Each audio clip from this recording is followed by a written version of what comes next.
School कितने दिन लगा? 15 दिन लगेगा ज्यादा से ज्यादा। नवंबर गया, दिसंबर में पेपर है सभी, कम से कम 10 दिन वेस्ट होते पेपर में। और दिसंबर के महीने में 25 तारीख का क्रिसमस आ रहा है, 11 दिन में 5-6 दिन की सभी की स्कूल छुट्टी लगेगी, मतलब दिसंबर में भी मात्र 10 दिन छुट्टी लगेगा। और रिजल्ट का मतलब जो अटेंडेंस होते हैं वो काउंट कब तक होती है? सिर्फ दिसंबर तक, क्योंकि जनवरी में तुम्हारा एडमिट डाला जाएगा। मतलब मात्र तुमको 20 से 25 दिन और स्कूल अच्छे से जाना है, फिर क्या लग जाएगी छुट्टी। फिर जनवरी में क्या प्री बोर्ड,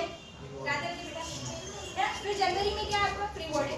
कभी कभी प्री बोर्ड 2 भी हो जाते हैं, कभी कभी सिंगल होता है।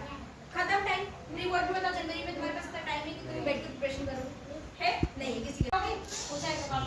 एक मैथ्स पकड़ लो, तुम लोग अकाउंट पकड़ लो, तुम लोग फिजिक्स पकड़ लो, है ना। ये हार्ड सब्जेक्ट में से दूसरा उसी में बिजनेस इकोनॉमिक्स ज्यादा टफ नहीं है, बिजनेस हो गया, तुम लोगों का केमिस्ट्री हो गया, तुम लोगों का बायोलॉजी हो गया, ठीक है।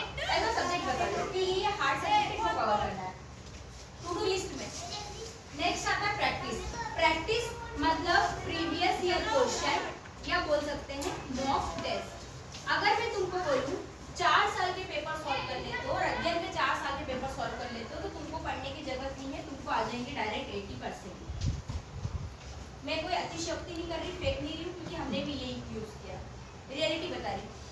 हमने ये यूज किया है और हमारे परसेंट भी 90 के ऊपर गए। सिर्फ 4 साल के पेपर ये पढ़ के जाते थे और 4 साल के आगे के पढ़ लेते थे, फिर मतलब ही नहीं रहता था। क्यों? क्योंकि हमको हमारे टीचर पे भरोसा था, वो जो हमको पढ़ाते थे ना वो प्रीवियस ईयर में भी मिल जाता था, मॉक में भी मिल जाता था, और मैं भी वही टीचर करती जो एग्जाम में आते। फालतू का एक्स्ट्रा नॉलेज भरती ही नहीं है ना, क्योंकि मतलब ही नहीं है, पास होना है, मतलब कम रिसोर्सेज में जगह ना, गारंटी कभी फेल नहीं होगी किसी भी एग्जाम में। मैंने भी ये किया था। देखो टी से आता है टेस्टिंग। टेस्टिंग का मतलब होता है हम लोग को टेस्ट देना है। टेस्ट के लिए आप लोगों को कहीं और जाने की जरूरत नहीं है, ट्यूशन में हर जगह टेस्ट होता है। टेस्ट होता है ये मैटर नहीं करता, टेस्ट में तुमको नंबर कैसा है ये मैटर करता है। देखो एक बार टेस्ट में अच्छे नंबर आ जाते हैं, फिर तुम क्या होते हो? ओवर कॉन्फिडेंस होते हो। सेकंड टेस्ट देखना हमेशा बिगड़ता है। एक टेस्ट में अच्छा है, दूसरे में अच्छे नहीं आए, क्योंकि हम मेहनत नहीं करते, हमको पता है आ जाएंगे अच्छे नंबर। होता है कि नहीं सबके साथ? और देखो टेस्टिंग से फायदा ये है, अपने को अपने सब्जेक्ट की वीकनेस पता चलती है कि भैया हमारा कौन सा सब्जेक्ट वीक है, किसमें अच्छे नंबर आ रहे हैं और किसमें कम नंबर आ रहे हैं। अच्छे नंबर जो सब्जेक्ट में आते हैं उसको क्या कर दो, थोड़े से दिन के लिए स्किप कर दो, है ना।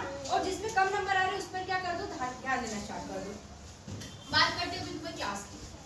अभी नवंबर का 4 तारीख, इसी महीने में 4 संडे आ जाएंगे। ऋषिकेश एक से नहीं होते, तुमसे भी नहीं होंगे, मुझसे भी नहीं होते।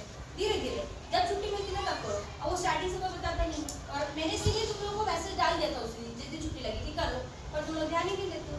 ऐसे छोटी छोटी मिस्टेक करते हो ना, इसीलिए टॉपर बच्चे से पीछे रह जाते हो, इसीलिए लाइफ में आगे नहीं बढ़ते हो, ठीक है। तो प्रीवियस ईयर पे भी कमांड करना है, उसके बाद प्रीवियस ईयर हो जाएंगे ना तो अर्धवार्षिक के बाद अपन मॉक टेस्ट सॉल्व कर लेंगे, क्योंकि प्रीवियस ईयर में अपने को पता चल जाएगा ये अपन ने याद कर लिया है, तो उसको अपन स्किप करते जाएंगे, जो नहीं पढ़े उसको पढ़ लेंगे, है ना। जो छूट गया वो भी कवर हो जाएगा। अब बताओ क्वेश्चन 20 क्वेश्चन आ रहे हैं, 20 में से भी 17 भी एग्जैक्ट अच्छे से बन रहे हैं, तो कम है क्या? है ना। अब कोई भगवान तो है नहीं कि 20 के 20 क्वेश्चन तुमको दे ही देगा कि बेटा ये ही लो, है ना। ऐसा नहीं होता है, मैं क्या कोई भी टीचर नहीं बताता। ईटिंग हेल्दी, हम बार बार बीमार हो जाते होते कि है कि नहीं? अब बताओ कितना टाइम है तुम लोगों के पास? कुछ टाइम बचा है क्या? टाइम देख लो। तो टेस्टिंग पर ज्यादा मतलब डिमांड दे रहा है कि हम हमेशा टेस्ट देंगे। टेस्ट में जब कम नंबर आते हैं ना तो सब्जेक्ट पर फोकस करो कि इसमें नंबर कम आ रहे हैं, तुम फेल हो सकते हो, तुमको सप्लीमेंट्री आ सकती है। अब बताओ फेल या सप्लीमेंट्री का रिजल्ट को मैटर करेगा क्या? उस रिजल्ट में ऐसा हैशटैग लगा हुआ आता है, हैशटैग मतलब रिजल्ट गया, कोई मतलब का नहीं है। अब दूसरा ऑब्सेशन। ऑब्सेशन का मतलब होता है जुनून। आपके अंदर से भी फीलिंग्स आनी चाहिए कि नहीं मुझे इतना करना है, मुझसे ये हो जाएगा। कभी कभी क्या होता है खुद ही डिमोटिवेट हो जाते हैं कि मुझसे हो गई, सोचते कभी कभी लगता है कि ये सब्जेक्ट मेरा वीक है, मैं नहीं कर पाऊंगा, तो जुनून रखना है कि मैं कर लूंगा या कर लूंगी, है ना। अंदर से फीलिंग आना चाहिए। मैं कितने टाइम मोटिवेट कर सकती हूँ तुमको? 5 मिनट करूंगी, हर टाइम रहूंगी क्या तुम्हारे पास? रोज करूंगी क्या? नहीं। तो खुद ही को मोटिवेट करना है, नहीं मुझे करना है मतलब करना है। नेक्स्ट प्लानिंग पेज ले लो।